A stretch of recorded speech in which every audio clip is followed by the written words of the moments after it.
Kamusta mga kaibigan, meron na naman akong ibabahagi sa inyong pelikula na talaga naman magpapainit sa inyo.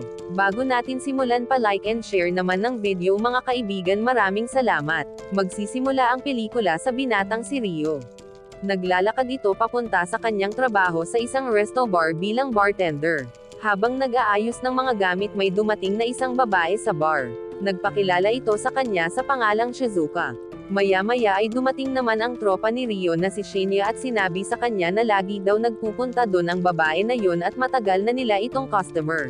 Ang dalawa ay nagtimpla ng masarap na inumin para sa babae. Habang gumagawa ng inumin, nagtanong si Shinya kay Rio kung bakit wala pa itong jowa hanggang ngayon. Sinabi ni Rio na feeling niya ay boring kasama ang lahat ng mga babae, kaya hanggang ngayon wala pa rin siyang nagugustuhan. Nadismaya naman si Shizuka sa sinabi ng binata tungkol sa mga babae. Matapos nitong inumin ang kanyang alak, tumayo na ito at nagpaalam sa kanila na uuwi na. Pagkaalis ng babae, nakita ni Rio ang isang sulat sa ilalim ng baso na iniwanan sa kanya ni Shizuka.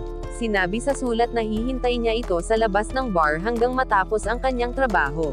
Paglabas ni Rio sa bar, habang naglalakad, may umintong magandang sasakyan sa kanyang harap. Ito pala ay si Shizuka at sinabi nito sa kanya na sumakay na ito sa kanyang kotse. Habang nasa daan, biglang sinabi ni Shizuka na gusto niya magpabembang sa binata at kung sakaling papayag si Rio ay babayaran pa nito ang kanyang serbisyo. Hindi na nakatanggi ang binata sa alok ni Shizuka at pagdating nila sa bahay ni Shizuka, nilandi niya agad ito at pinahubad ang suot ni Rio para mabembang na ang babae. Ngunit bago pa man sila mapunta sa mainit na sibakan, biglang tinawag ni Shizuka ang batang babae na si Amy. Pagkatapos ay sinabi niya sa dalawa na magsibakan sila at manunood lang ito sa kanila habang gumagawa ng milagro. Kahit na hindi maintindihan ni Rio ang mga nangyayari, ay hindi na siya nagtanong pa.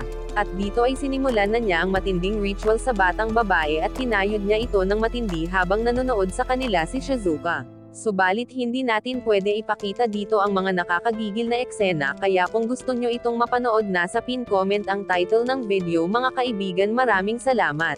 Nang matapos ang kanilang mainit na sibakan, nilapitan siya ni Shizuka at sinabi sa kanya na hindi ito mahusay sa pag-araro ng bukid. Kaya nagbigay lang ito ng 5,000 sa binata, ngunit lumapit si Amy at dinagdagan niya ito dahil nagustuhan niya ang ginawa sa kanya ni Rio. Pagkatapos ay ipinaliwanag ni Shizuka na meron siyang isang agency na kung saan ay nagbibigay sila ng serbisyo sa mga nalulumbay na mga kababaihan. Sinubukan lang pala siya ni Shizuka at para sa kanya ay bagsak ang performance ng binata at hindi pa ito gaano kagaling mang-araro ng bukid. Dito ay inalok niya si Rio kung gusto niyang magtrabaho sa kanya bilang isang taga-bembang ng mga babae. Dahil hindi alam ni Rio ang mga nangyayari sa kanya, ay agad niyang tinanggihan ang alok sa kanya ni Shizuka. Sa pag-uwi, pinag-iisipan ni Rio ang alok na trabaho sa kanya ni Shizuka. Kinabukasan, nagtungo si Rio sa opisina ni Shizuka upang tanggapin ang trabaho. Dito ay ipinaliwanag ni Shizuka ang mga patakaran sa kanyang opisina. Pagkatapos ay kinuhanan siya ng litrato ni Shizuka ng ubot-hubad saka isinama sa list ng pagpipilihan ng kanilang mga customer. At isinama niya sa mall ang binata upang mamili ng mga magagandang damit para magamit ni Rio sa kanyang trabaho. Nang makabalik sila sa bahay ni Shizuka, biglang dumating ang number 1 taga-bembang ni Shizuka na nagngangalang Pacboy. Ipinakilala ni Shizuka si Rio. Nang makita ito ni Pacboy, sinabi niya kay Shizuka na mahusay ito pumili ng katrabaho dahil maraming kababaihan ang mahuhumaling sa binata. Kinagabihan sa bar, dumating ang kaibigan ni Rio na si Yumi at nagkwentuhan sila tungkol sa high school days nila. Binigyan siya ng libreng inumin ni Rio at alam din ni Rio na matagal nang may lihim na gusto sa kanya si Yumi, ngunit hanggang kaibigan lang talaga ang tingin niya sa dalaga. Sa sumunod na araw, tumawag sa kanya si Shizuka at sinabi sa kanya na meron na siyang customer at ipinaliwanag pa ang iba pang detalye sa binata. Agad itong naligo at nagsuot ng magandang damit, pagkatapos ay nagtungo sa sinabing lugar ni Shizuka. Pagdating sa lugar, nilapitan siya ng isang babae at nagpakilala ito sa kanya sa pangalang Mai. Pagkatapos ay nagtungo sila sa isang kainan upang doon ituloy ang kanilang kwentuhan. Nagtanong si Mai sa binata kung ano ang opinyon niya sa mga babaeng pumapatol sa mga mas batang lalaki. Sinabi naman ni Rio na simula pagkabata niya ay umahanga na siya sa mga babaeng mas matanda sa kanya.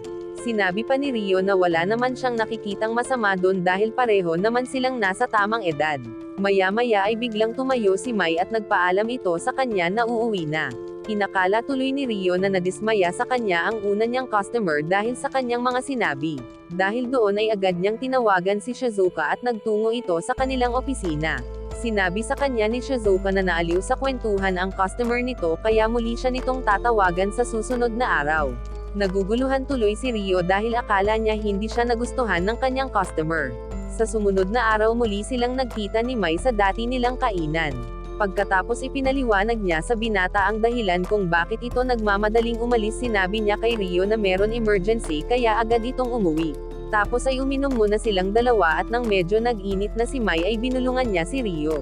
Sinabi niya sa binata na mag 3 hours muna sila sandali sa Red Mall. Nagtungo agad sila sa Pulang Mall at pagpasok pa lang nila sa pinto ay sumiklab agad ang kanilang pagnanasa. Agad kinalikot ni Mai ang pagkalalaki ni Rio at ang mga sumunod na eksena ay lalo pang uminit kaya hindi natin pwede ipakita. Mag-like at subscribe ka muna sa ating channel para masaya. Nang matapos ang kanyang unang bembang ay nagpunta agad siya sa bahay ni Shizuka. Nakangiting sinabi ni Shizuka kay Rio na nag-enjoy sa bembang ang una niyang customer. Pagkatapos ay iniabot niya ang unang pera na kinita ni Rio at pinag-usapan nila ang susunod na customer ng binata.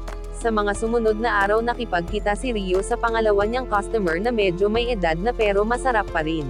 Kumain muna sila sa isang mamaalin na kainan at nagkwentuhan sandali tungkol sa mga libro. Nang matapos sila kumain inaya siya ng babae sa kanyang bahay upang gumawa ng milagro. Nang nasa bahay na sila ng babae bigla niyang sinabi kay Rio na wala itong balak na magpabembang sa binata. Sinabi niya sa binata na meron siyang isang sakit na kung saan nasasarapan siya habang pinapanood ng lalaki na umiihi sa kanyang salawal. Gusto lang daw niya na panoorin ni Rio habang umiihi sa kanyang harapan. Dahil sa hiling ng kanyang customer wala nang nagawa si Rio kundi pagbigyan ito at naghubad ang babae sa kanyang harapan. Pagkatapos ay umihi ito habang pinagmamasdan siya ni Rio at lumabas lahat ng inipon nitong lakas. Napaupo ang babae sa sobrang sarap at nagpasalamat siya kay Rio at hinalikan niya ito sa noo at pagkatapos ay umalis. Kinaumagahan habang naglalakad na salubong niya si Shizuka at Amy sa daan at inaya siya ng mga ito na kumain sa labas. Pumayag ang binata at sumama siya sa dalawang chicks. Habang kumakain nagtanong si Shizuka tungkol sa kanyang buhay. Sinabi ni Rio na wala na itong mga magulang at hindi niya nakilala ang kanyang ama habang ang ina naman niya ay bigla na lang nawala noong nag-edad 10 taon gulang siya. Habang nagkukwento naiyak na lang bigla ang binata kaya niyakap siya ni Shizuka upang mabawasan ang bigat na nararamdaman nito. Lumipas ang ilan linggo nakipagkita si Rio sa isang babae na ngayon palang kukuha ng lalaki para mag-enjoy siya. Nagkwento ang babae kay Rio kung bakit niya nagawang kumuha ng lalaki. Sinabi ng babae na simula nang magkaroon sila ng anak ng kanyang asawa ay hindi niya na ito binembang ulit. Pinakalma naman ni Rio ang babae kaya ibinigay niya ang pinakamalupit na serbisyo sa babae. Pagkatapos ang dalawa ay nagpakaligaya at walang sawa siyang inararo ni Rio. Dahil sa mahusay na trabaho ni Rio sinabi sa kanya ni Shizuka na nakatanggap siya ng madaming request mula sa kanilang mga customer. Makalipas ang ilan araw nagpunta si Rio sa kanyang mayamang customer na mag-asawa. Pagdating niya sa lugar nakita niya ang matandang lalaki at ang asawa nito na batang-bata at masarap. Bago simulan ang sibakan sinabi ng matandang lalaki na maligo muna si Rio. Habang naliligo ikinwento ng babae na dahil sa sobrang katandaan ng kanyang asawa ay hindi na siya nito kayang bembangin. Sinabi din niya na malapit na din itong mawala sa mundo at wild daw ang matanda pagdating sa sibakan kaya gusto niya na ganun din ang gawin sa kanya ni Rio. Dahil sa hiling ng babae ay talaga naman winasak ni Rio ang kanyang tahong habang nanonood ang matandang lalaki at kinukuhanan sila ng video. Hindi nagtagal ay di na nakatiis ang matanda kaya nilabas nito ang kanyang armas at nagmariyang palad ito habang nanggigigil at tumatayo pa pala ang kanyang armas. Kinagabihan sa bar nalaman ni Yumi ang totoong trabaho ni Rio at galit na ipinakita ang larawan nito sa kanya. Galit na nagtanong si Yumi kung bakit niya ginawa ang ganon klase ng trabaho. Sinisi din niya si Shizuka na baka pinilit siya nito na gawin ang ganon klase ng trabaho. Dahil sa mga sinabi ni Yumi ay nagalit si Rio at sinabi niyang walang kinalaman si Shizuka sa kanyang mga ginagawa. At sinabi din niya sa dalaga na wag na siyang umasa pa dahil kahit kailan hindi siya nito magugustuhan. Napaiyak na lang ang dalaga sa mga sinabi ni Rio at galit itong umalis ng bar at simula noon ay hindi na sila muling nag-usap. Lumipas ang ilan buwan nagpatuloy lang si Rio sa pagbembang ng mga iba't ibang babae. Isang araw nagtungo si Rio sa isa niyang customer at nagulat siya nang makita niya ito dahil si Yumi pala ito at kinuha siya nito para magpabembang. Sinubukan tumanggi ni Rio dahil hindi niya ito kayang gawin sa kanyang kaibigan. Ngunit sinabi ni Yumi na dapat niyang gawin ang kanyang trabaho dahil nagbayad ito ng isang buwan niyang sweldo para lang matikman ang matagal na niyang inaasam. Habang nagtatanggal ng saplot sinabi din niya na ibinigay na niya ang kanyang tahong sa kaibigan niyang si Shinya dahil sa sobrang galit nito sa kanya. Pagkatapos ay inila siya ng dalaga at dinala niya ito sa kama. Dahil doon ay wala nang nagawa si Rio at paulit-ulit niyang sinibak ang tahong ni Yumi. Matapos ang matinding sibakan napaiyak na lang ang dalaga at napagtanto niya na magkaiba talaga ang mundo nila ni Rio. Paglabas ni Rio sa hotel sinundo siya ni Shizuka at binati niya ito sa kanyang mahusay na trabaho. Tinanong siya ng dalaga kung ano ang gusto nitong regalo at ibibigay ito sa kanya ni Shizuka. At dito ay sinabi ni Rio na wala siyang ibang gusto kundi ang tahong ni Shizuka. Bigla niyang hinalikan ang babae upang masibak ang tahong nito subalit nagpumigla si Shizuka at itinulak niya ito. Pagkatapos ay inamin niya kay Rio na dati din siyang nagbebenta ng tahong at dahil sa kanyang trabaho nagkaroon siya ng isang sakit na nakakaawa. Habang nagtatalo ang dalawa bigla naman dumating si Amy. Biglang sinabi ni Rio na nais niya huling matikman ang tahong ni Amy at dahil sa paraan na yon ay maipaparamdam ni Rio kay Shizuka kung gaano niya ito kamahal. Agad naman naintindihan ng batang babae ang nais gawin ni Rio kaya pumayag na din ito. Matapos noon ay muli niyang sinibak ang batang babae habang pinagmamasdan sila ni Shizuka. Sa sobrang init ng mga eksena hindi na rin napigilan ni Shizuka kaya pinaglaruan niya din ang tahong nito.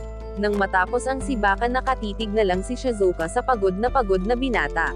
Kinabukasan umiiyak na nagpunta si Amy sa bar dahil nalaman pala ng mga pulis ang illegal na pagpapalakad nito sa kanyang agency. Bago kinuha ng mga pulis si Shizuka ay nag-iwan ito ng sulat para kay Rio. Sinabi sa sulat ni Shizuka na wag na daw silang mag-alala dahil malapit na rin itong mawala sa mundo. Nalaman din daw niya kung sino ang ina ni Rio dati din daw itong nagbebenta ng tahong at nagkaroon ng malalang sakit dahilan kaya ito pumanaw at hindi na niya nabalikan si Rio. Nakiusap din si Shizuka na wag niyang pababayaan si Amy. Sa pagtatapos ng pelikula makikitang pinagpatuloy ni Rio ang nasimulan ni Shizuka.